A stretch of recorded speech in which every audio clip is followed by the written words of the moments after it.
Il l'avait annoncé il y a plusieurs mois et Jacques Cardoz a tenu parole.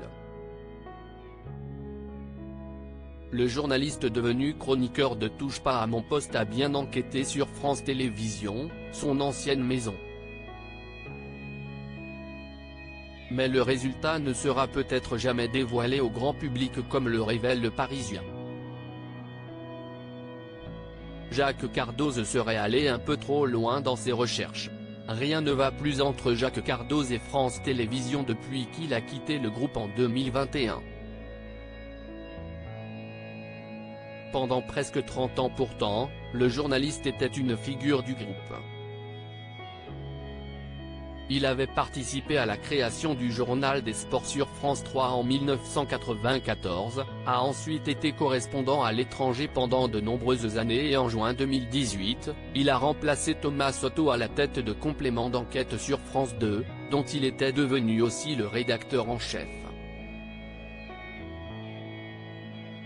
Mais en 2021, Jacques Cardoz a décidé de tout lâcher pour se consacrer à son autre passion.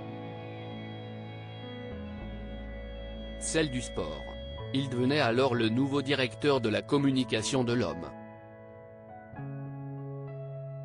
L'ancien danseur a finalement fait son retour sur nos écrans à la rentrée dernière, en rejoignant l'équipe de Cyril Hanouna dans Touche pas à mon poste. Et très vite, ses habitudes de journaliste d'investigation ont repris le dessus. En effet, après avoir balancé sur France Télé, comparant le groupe à une secte, le chroniqueur s'est lancé dans la réalisation d'un documentaire appelé Enquête de complément.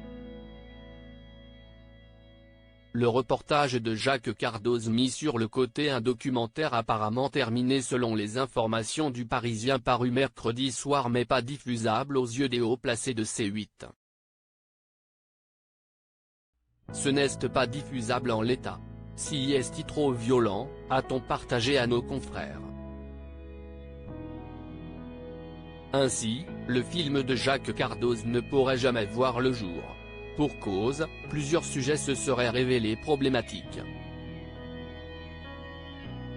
Il y a d'abord le non-désir d'entrer en guerre avec France Télévisions, avec qui le groupe Canal+ partage de nombreux intérêts financiers.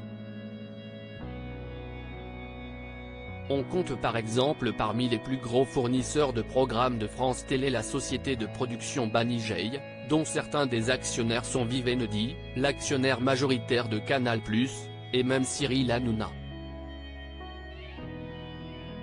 Banijay produit notamment Les Enfants de la télé, N'oubliez pas les paroles, mais aussi La carte au trésor et Fort Boyard, des émissions phares de France 2 et France 3.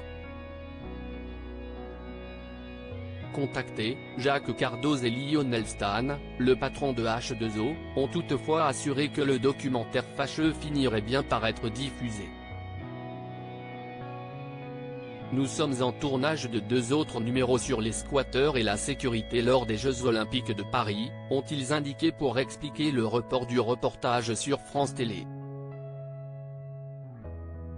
Ils espèrent une diffusion au printemps prochain. Mais du côté de son ancienne famille, l'affaire, pas tellement prise au sérieux, prête plutôt à rire. Ce serait un énorme désaveu pour Cardoz si son pamphlet était trappé, à lâcher une de ses vieilles connaissances.